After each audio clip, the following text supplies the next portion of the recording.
The people are just a little pissed. If Native Americans have this persuasion, this much persuasion, and I'm not going to say they don't because there are some pretty crazy things I'll do for a certain little Shawnee girl who and she know who she is. But if that's the case, then why hasn't the government, why haven't the first people, the indigenous people of this continent, been given exorbitant jobs in the military, convincing people to reveal the intimate secrets of ISIS terrorists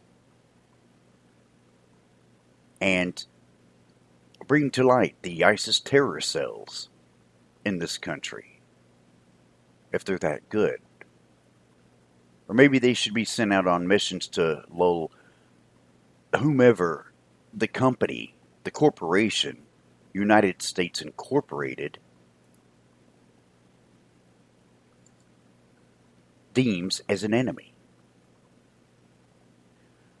See, we could do this without having to use lethal force. If the Native Americans were given this opportunity to program. But here's what the cops are saying, and why you see. This is what they're saying. And why you see, when the government, most especially the police, let you know that they have intel. That's a key word, intel. Especially when they repeatedly state that it is very trustworthy. It's time to raise that flag. That red flag must raise. Because you have to learn to read between the lines, if you don't already, and you're intelligent. You see, this simple algorithm is to alert you to a threat, alert you to something fearful and dangerous, like I said, something that might be a problem. This way, and I'm using when in quotes here, this way, when this thing happens, you are already programmed to receive and accept the response of the police department. This is how they work you. This is how your media works you. And of course, their response would be to engage their plan, predetermined plan they've had the entire time, which is to retaliate with lethal force. And to be honest with you, I can't say for sure that this will not happen anyway. But this is absolutely what was planned. How do we know? History repeats itself. No one will ever be able to convince me that out there somewhere, close to that camp, Ochete Chikawan, Council of Seven Fires, close to that camp is not an assortment of unregistered or stolen guns that have been collected from various arrests. But these guns would not be placed in or near the hands of the water protectors as they lay in the freezing weather. And here's where history repeats itself. Because there's a little bit of snow out there right now. If it doesn't sound familiar to you, go research the Wounded Knee Massacre. Click images and you'll see what this area would have looked like Wednesday afternoon, December 7th, a day that would live in infamy. Of course, I'm referring to Pearl Harbor, but it's conveniently placed. It is more than reasonable to assume this would be the outcome with today's police force. Or some of them, at least. They all wear a badge, but not all of them are evil.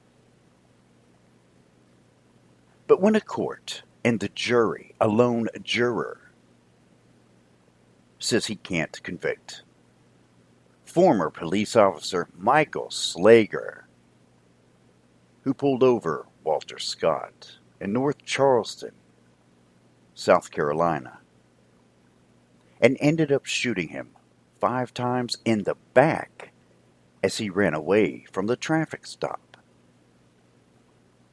The murderer, Michael Slager, gave chase and shot him. Had someone not been recording the incident, with his cell phone. The crap story told by the murderer and coward Michael Slager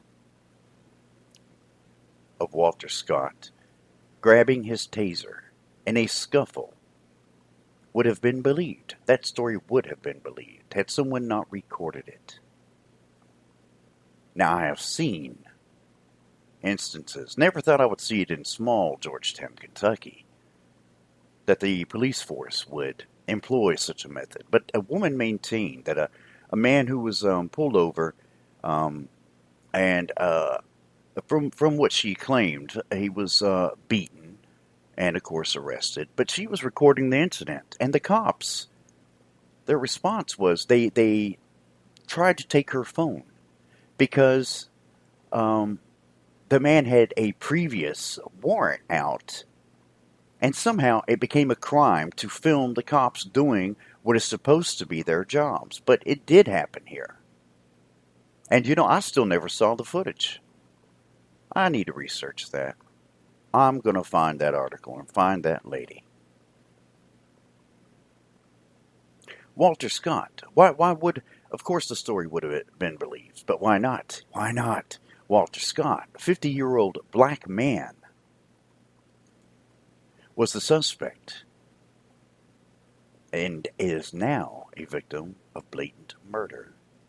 But he is not the only victim. The victims here, we are all the victims of this. It was predestined that Walter Scott was going to die.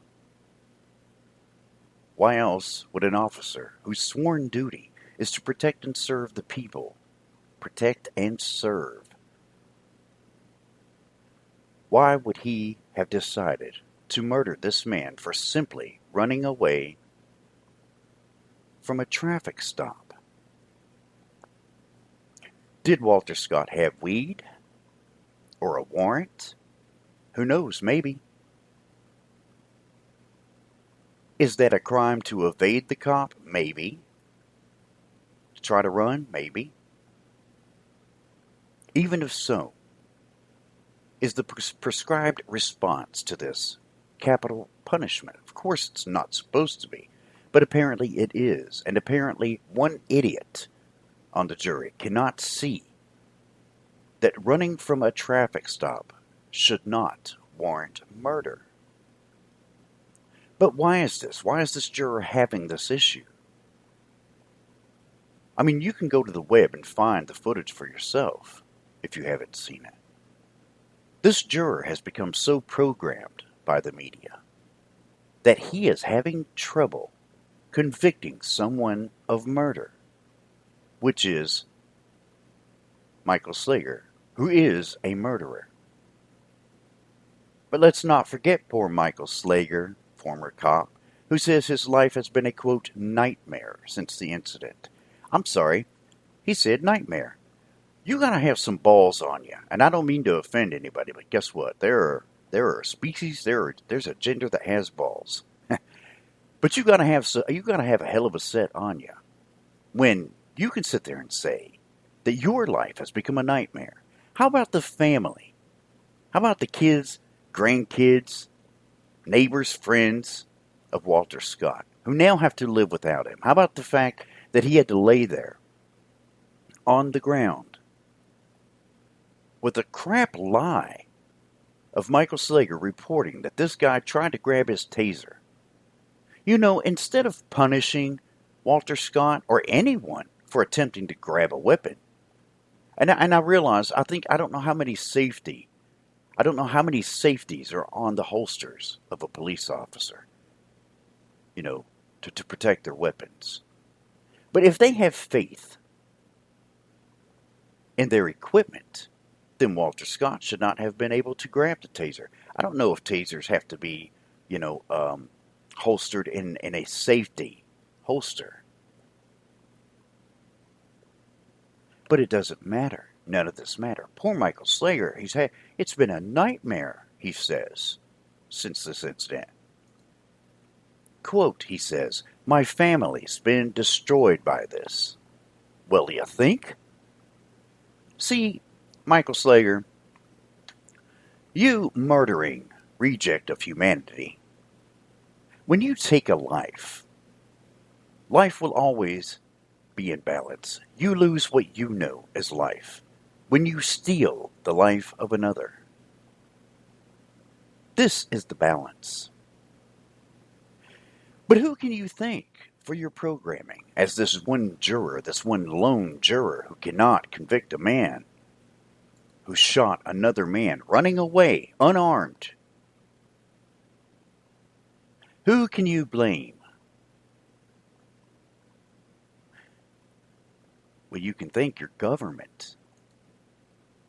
And how does the government have anything to do with this? Your government, who has not followed suit and banned fluoride from your drinking water, as 99% of continental Western Europe has done. In fact, fluoride is actively added to only 5% of water pumped to people in the world. And the United States of Dementia is making sure to keep you on a chemical that has been a major ingredient in rat poison and antidepressants. Yes, your government makes sure that you're passive about the crap they do to you. Yay, government. Yay for the state. And today, my friends, the first people of this continent have shown us something with this protest at Dakota Access, protesting the pipeline. Once again, water, you see, is the lifeblood of this planet. And when you devote your life to protecting it and the planet and the earth, the Mother Earth, it will in turn devote its existence to protecting you. Today we are shown that it takes solidarity to stand against the machine that is your government. Solidarity is the key. We have to stand together. And right now, most Americans are afraid to stand against their government's atrocities. But today, you've seen what can happen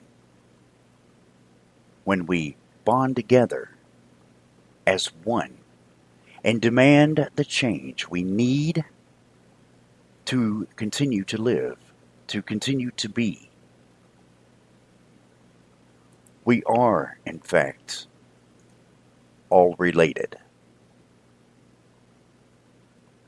Without question. We are a one people. Simply because we're human.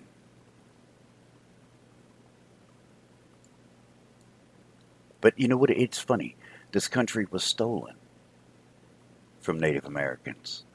Had they stood in solidarity before, when they saw that first ship, this country may not be what it is today. And I don't think that bothers me at all. I think, the Vikings have in their stories that they traveled to new lands and that they encountered natives, and these natives fought.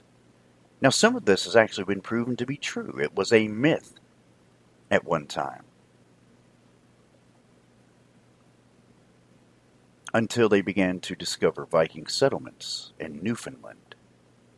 And other places. Right here in Kentucky we have, and I need to get down there and do this interview, the redbird petroglyphs. Now the redbird petroglyphs are very interesting. Bit of carvings on a rock. Because when Columbus set sail to come, quote, discover America, a country that was never lost. You cannot discover anything that is not lost. This rock was carved with at least 8 Old World languages that were extinct by the time he got into his boats. But again, we're all related, my friends, by the virtue of life, if not by blood. And we must wake up and see the seed of change that has been shown to us today.